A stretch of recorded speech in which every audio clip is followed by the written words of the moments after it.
I am Kelly Gonzalez. And I'm Carlos Gonzalez. And we have Lila, who is in 10th grade and is 15, and Sophia, who is 17 and is a senior.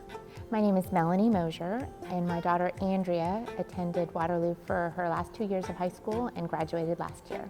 I'm Mark Proger. I'm Cecilia Proger. And we have Asher, who's in 11th grade.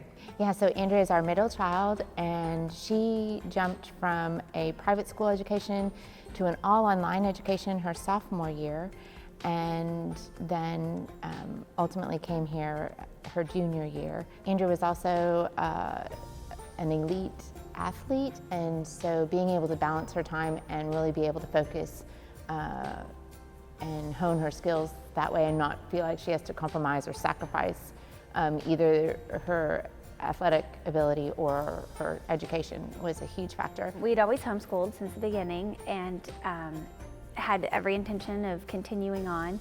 But as my oldest, who is now 17, but as she was in 9th grade, it just, we had some co-op homeschooling situations that we were involved with, and they were great, but I felt like there was a little bit missing as far as that classroom environment that you were with on a daily basis, as opposed to like a co-op that's just meeting once a week. Asher was at city school since the time we returned from Africa, 5th grade to 8th grade. So we were already doing the private school thing, but we liked the way Waterloo had this idea of focusing on a fewer subjects and going deeper, but still at the end of the year covering all the subjects.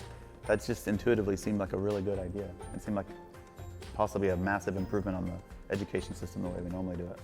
I would just say the non-traditional format, it takes a family who's willing to be free enough to experiment with new ideas and new concepts and secure enough to say like, yeah, let's see where this takes us, and a mindset of growth and exploration. Yeah, there's a real emphasis on like the growth mindset concept, and it feels like that's bled into everything. So it's bled into Asher in wonderful ways, but it feels like the school has the growth mindset. Like how can we keep doing this better? How can we grow? Because I homeschooled them, I felt like I knew my children really well, how they learned, what their strengths were. So I was a little bit curious to see what the teachers would find. Experiment.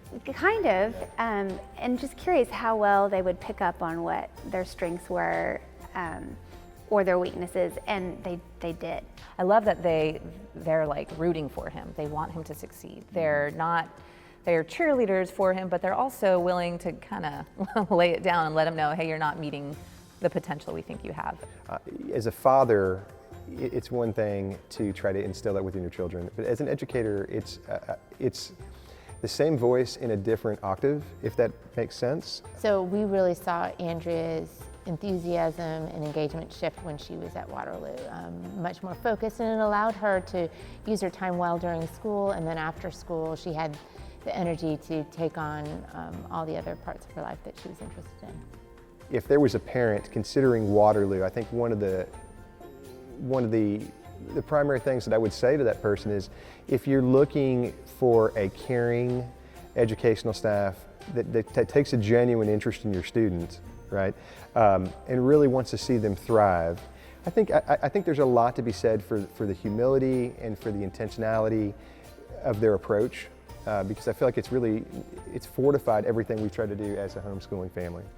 What we're trying to say is that in a small way, Waterloo is possibly the best school in the whole world.